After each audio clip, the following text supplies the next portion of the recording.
Good morning, children. Hope you all are happy, safe, and healthy at your place. Today, we are going to study Class 7, Chapter 8 History Devotional Paths to the Divine.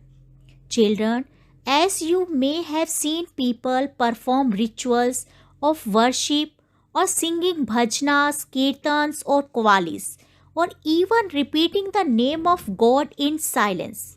Such intense devotion or love of God is the legacy of various kinds of bhakti and Sufi movements that have evolved since the 8th century. That will be discussed in this module. The idea of a supreme god.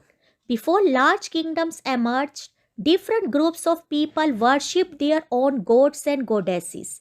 As people were brought together through the growth of towns, trade, and empires, new ideas began to develop. The idea that all living beings pass through countless cycles of birth and rebirth, performing good deeds and bad, came to be widely accepted.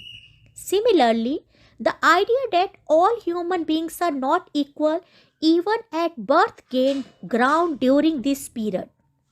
The idea of a supreme God who could deliver humans from such bondage if approached with devotion or bhakti emerged.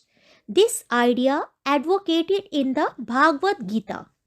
Gods and goddesses worshipped in different areas came to be identified with Shiva, Vishnu, or Durga. These are the principles of Bhakti movement that became so popular that even Buddhists and Jains adopted these beliefs. God is one, promote brotherhood, follow path of true devotion, emphasis on right actions. A new kind of bhakti in South India, Nayanars and Alvars. The 7th to 9th centuries saw the emergence of a new religious movement led by Nayanars, saints devoted to Shiva, and Alvars, saints devoted to Vishnu. They were sharply critical of the Buddhists and Jains and preached ardent love of Shiva or Vishnu as the path to salvation. Bhakti movement in South India. Alvars and Nayanars. They belonged to all the caste.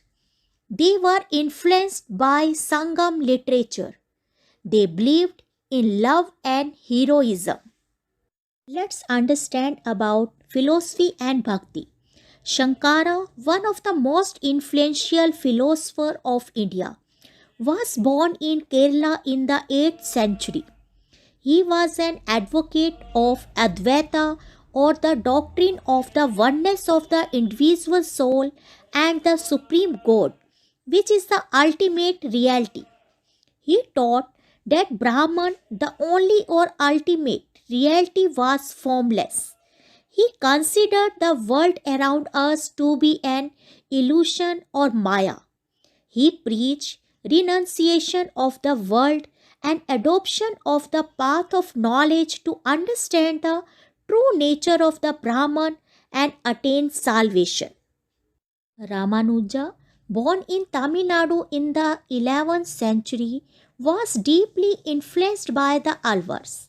According to him, the best means of attaining salvation was through intense devotion to Vishnu. Vishnu, in his grace, helps the devotee to attain the bliss of union with him. Ramanuja's doctrine greatly inspired the new way of bhakti, which developed in North India subsequently. Basvana Veerashaivism. The connection between the Tamil Bhakti movement and the temple worship is best represented in the Veerashaivism movement initiated by Basvana and his companions like Alama Prabhu and Akka Mahadevi. This movement began in Karnataka in the mid 12th century. They argued strongly for the equality of all human beings and against Brahminical ideas about caste and the treatment of women. They were also against all forms of ritual and ideal worship. The saints of Maharashtra. From the 13th to the 17th century, a great number of saint poets were born in Maharashtra. Their songs in simple Marathi continued to inspire people. The most important among them were Janeshwar, Namdev, Eknath, Tukaram, Sukabai, and the family of Chokamela, focused on the bhakti of Vithala, a form of Vishnu. Some of these belonged to lower caste. They rejected all forms of ritualism, outward display of pity, and social differences based on birth. Let's understand about Nathpanthis, Siddhas, and Yogis. A number of religious groups that emerged during this period criticized the ritual and other aspects of conventional religion and the social order using simple, logical arguments. Among them were the Nathpanthis, Siddha Acharyas, and the Yogis. They advocated renunciation of the world. To them, the path to salvation lay in meditation on the formless ultimate reality and the realization of oneness with it.